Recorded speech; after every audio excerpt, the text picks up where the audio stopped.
संगठित कर रहे हैं, महिलाओं को संगठित कर रहे हैं, और दूसरी तरफ महिलाएं किसी चीज को लेकर परेशान तो उनके लिए हमें अनुकूल वातावरण निर्मित करना, और अनुकूल वातावरण निर्मित करने में शराब बाधक है, इसलिए इसको भगाना ही पड़ेगा। लोगों की पहुंच से इसको, गरीब लोगों की पहुंच से इसको भगाना पड़ेगा। वैसे तो आप कई तरह के लोग तर्क देंगे, कहेंगे साहब आप बंद को कर दीजिएगा, यहां से आ जाएगा, वहां से आ जाएगा। अरे जब आएगा उस समय निपटा है। अभी तो लोग जो भुगत रहे हैं, इससे लोगों को छुटकारा देना है। सबसे पहले शुरुआत यहां से कर। बिहार में शराबबंदी की अपनी ही विडंबना है। जुलाई 2015 को नीतीश ने जिस आरजेडी कांग्रेस के साथ मिलकर शराबबंदी का वादा किया था, और आगे चलकर अप्रैल 2016 में जिस आरजेडी कांग्रेस का हाथ पकड़कर बिहार में शराबबंदी लागू होने के बाद मानव श्रृंखला बनाई थी, उसके कुछ ही महीनों बाद नीतीश ने उस आरजेडी कांग्रेस का हाथ छोड़ दिया। उस वक्त जो जेडीयू आरजेडी कांग्रेस हाथों में हाथ डालकर शराबबंदी के पक्ष में लोगों को जागृत करने के लिए मानव श्रृंखला बना रही थी, आज वही आरजेडी कांग्रेस शराबबंदी को कोस रहे हैं, क्योंकि फैसला लेने के कुछ महीनों बाद ही बिहार में गठबंधन का समीकरण बदल गया। नीतीश ने पलटी मारी और वापस एनडीए का हिस्सा बन गए। आरजेडी कांग्रेस विपक्ष में चली गई और तब से शराबबंदी आरजेडी कांग्रेस की नजरों में सवालों के घेरे में है।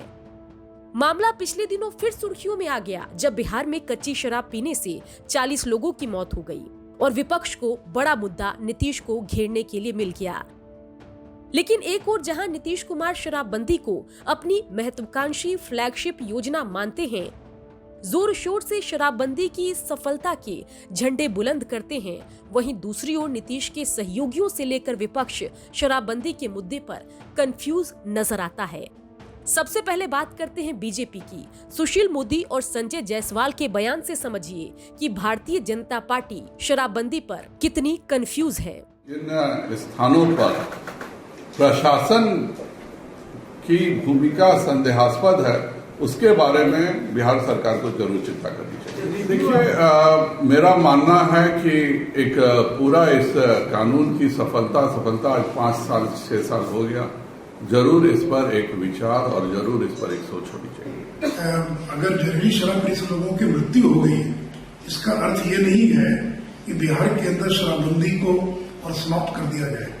भारतीय जनता पार्टी पूरी तरह से पूर्ण शराबबंदी के पक्ष में है। वहीं 2016-17 में जीतन राम मांझी शराबबंदी के धूर विरोधी हुआ करते थे, लेकिन अब क्योंकि गठबंधन का हिस्सा हैं, हर घाट का पानी पीकर नीतीश के सामने नतमस्तक हैं, तो अब मांझी के प्रवक्ता देखिए शराबबंदी पर क्या कह रहे हैं। इसकी समीक्षा के लिए हम नीतीश कुमार से जरूर बोलेंगे। शराबबंदी हो हम भी चाहते हैं, लेकिन जो अभी गरीबों को उसमें विशेष करके इम्प्लीकेट किया गया है नीचे के पदाधिकारियों के द्वारा। आज पुलिस है चाहे और तंत्र के लोग हैं, बड़े बड़े अगर 1000 कार्टून ले जा रहे हैं तो नहीं पकड़ेंगे, लेकिन अगर 2 बोतल ले जा रहा है तो पहले पकड़ के उसको जेल भेज देंगे, क्योंकि वो पैसा नहीं देगा भी तो 100, 200, 400 देगा, लेकिन हजारों कार्टून ले जा रहा है तो लाख में पैसा देगा, तो लाख में पैसा देकर छोड़ देता है और गरीब को पकड़ लेगा। मतलब जो लोग भी सरकार की इस ड्रीम प्रोजेक्ट को खोखला करने की कोशिश कर रहे हैं, उनका हम भविष्य खोखला कर देंगे, क्योंकि बिहार की आम आवाम ने हमें चुना है और आम आवाम ने सेवा भाव से चुना है। हमारे नेता हमेशा कहते हैं कि शराबबंदी एक सफल प्रयोग है। वीआईपी अध्यक्ष मुकेश सहनी उत्तर प्रदेश के चुनाव में इतने मशगूल हैं कि 40 से ज्यादा मौत के बाद भी कच्ची शराब या बिहार की शराबबंदी पर एक ट्वीट करते मुकेश सहनी से नहीं बना।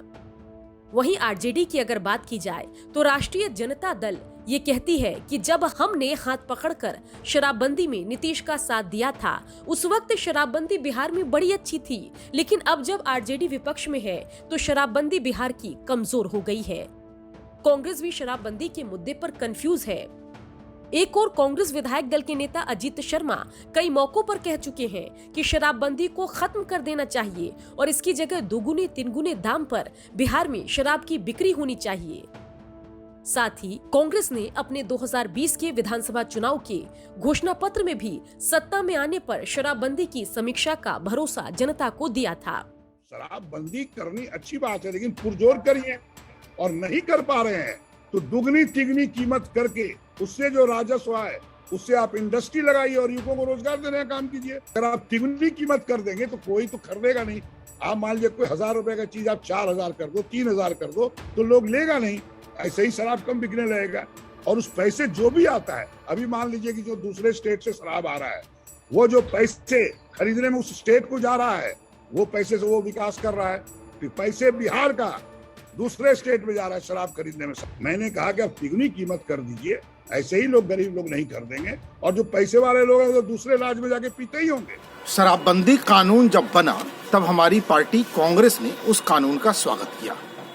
अपेक्षा थी कि इससे नशाखोरी कम होगी और परिवारों की हालत सुधरेगी, लेकिन हमने देखा कि नतीजे उल्टे आए। नीतीश कुमार का पूरा सिस्टम शराबबंदी कानून की आड़ में डकैत बन गया, लूटने लगा और इस लूट से मिली छूट का फायदा शराब माफिया उठाते गए और वो हत्यारे बन गए, जहरीली शराब बेचने लगे। मोटी कमाई का जरिया बना शराबबंदी कानून। इसके अलावा अगर लोक जनशक्ति पार्टी रामविलास की तरफ से चिराग पासवान की हम बात करें तो वो भी बिहार में शराबबंदी को फेल बता रहे हैं। नीतीश कुमार से कच्ची शराब से हुई मौत पर हिसाब मांग रहे हैं, लेकिन यही चिराग 2019 से पहले जब एनडीए का हिस्सा थे तब शराबबंदी पर उनकी राय अलग थी।